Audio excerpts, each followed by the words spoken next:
Hello guys, welcome back to the channel. আজ আমরা কথা বলবো 2025 সালের একটি emotional Telugu movie Andhra king taluka নিয়ে। এটা শুধু একটা মুভি না, এটা একটা ফ্যানের ডায়েরি, যেখানে ডিভোশন, ইমোশন আর সিনেমার প্রতি ভালোবাসা একসাথেই মিশে আছে। গল্পটা শুরু হয় গোদাপল্লী লঙ্কা নামে একটা ছোট্ট গ্রামকে কেন্দ্র করে। এই গ্রামে মানুষের জীবনে স্ট্রাগল আছে, পভার্টি আছে, কিন্তু আছে একটা জিনিস যেটা সবাইকে বাঁচিয়ে রাখে, সেটা হলো সিনেমা। এই গ্রামের সবচেয়ে বড় নাম একটাই, সুপারস্টার সুরিয়া, যাকে সবাই আন্ধ্রা কিং বলে ডাকতেই ভালোবাসে।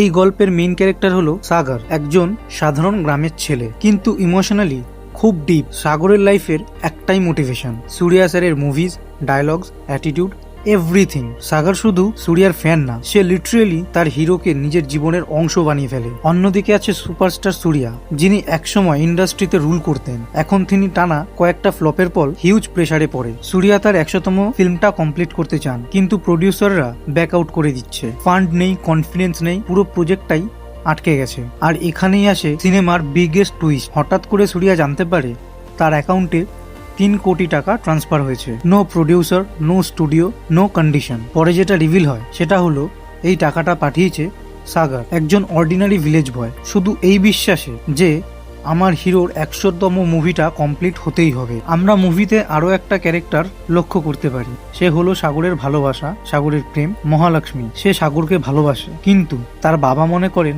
সাগর ইউজলেস, ফিউচারলেস। আর তখন সাগর ডিসাইড করে সে নিজের গ্রামেই একটা থিয়েটার বানাবে, নিজের দমে কিছু করে দেখিয়ে মহালক্ষ্মীর বাবাকে প্রুফ করবে। যাই হোক, টাকা ঢোকার পর সুরিয়া যখন ইনভেস্টিগেশন করে, তখন সে বুঝতে পারে সাগর শুধু একজন ফ্যান না, সে একজন মানুষ যে নিজের সবকিছু দিয়ে সুরিয়াকে বিশ্বাস করেছে। সুরিয়া ইমোশনাল ভাবে ভিতর থেকে পুরো নড়ে যায়। এখানে হিরো আর ফ্যানের রিলেশনশিপটা সেলিব্রিটি লেভেল থেকে ছাড়িয়ে হিউম্যান লেভেলে চলে আসে। শেষ পর্যন্ত সুরিয়া তার 100তম ফিল্ম কমপ্লিট করে আর সাগরের জার্নি দেখায়। এই সিনেমাটা শুধু এন্টারটেইনমেন্ট না, আন্ধ্রা কিং তালুকা এমন একটা মুভি যেটা বলে হিরো বড় না, ফ্যানের ইমোশনটা বড়। তো বন্ধুরা, এই ছিল আন্ধ্রা কিং তালুকা ফুল স্টোরি এক্সপ্লেনেশন। আপনারা যদি একজন ট্রু মুভি লাভার হন, এই গল্পটা আপনাকে টাচ করবেই। ভিডিওটা ভালো লাগলে একটা লাইক করুন, কমেন্ট করে জানান আপনি কি কখনো এমন ফ্যান ছিলেন। আর সাবস্ক্রাইব করতে ভুলো না যদি তুমি একজন ট্রু মুভি লাভার হও। So see you on the next video.